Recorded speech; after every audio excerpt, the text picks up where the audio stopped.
এনেকুৱা এখন ধুনীয়া জেগালৈ আপোনালোকক দেখুৱাম আহিছোঁ। খুব ধুনীয়া আৰু প্ৰায় আহোঁ আৰু ইয়াত মানে ঠাণ্ডা দিন নাই, গৰম দিন নাই, খুব ধুনীয়া পানী হৈ থাকে। দেখুৱাই আছোঁ ইয়াত অকণমান ভিডিঅ' কৰি দেখুৱাব আহিছোঁ জেগাডোখৰ। ইমান ধুনীয়া জেগা দেখিছে নাই? কেনেকুৱা পানী ওলাইছে, পাহাৰৰ পৰা পুৰা পানী আহিছে। ইমান মজা ন? একদম বাহনি গছ আৰু লগতে ইমান ধুনীয়াকৈ পানী ওলাইছে।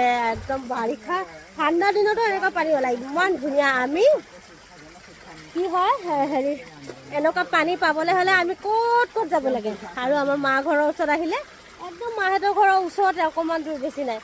এনেকুৱা পানী ইমান ধুনীয়া। ইয়াতে ভাবিলোঁ অকণমান আপোনালোকক দেখুৱাম, 2 কপিমান ফটো মাৰোঁ।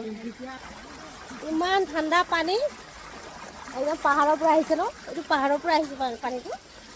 খুব ধুনীয়া পানী, পৰি নগ'লেও হৈছে। খুব ধুনীয়া পানী দেখিছে কেনেকুৱা লাগিছে? যদি ভাল লাগে আহিব, লিডু ফুৰি যাব আৰু একদম ধুনীয়াকৈ ফটো চটো লৈ যাব। ফটো মাৰিবহে আহিছে। গা পা ধুৱে মানুহে ঠাণ্ডা ঠাণ্ডা পানী, আৰু একদম মানুহ গৰমৰ অনুভৱেই নহয়, ইমান ঠাণ্ডা পানী।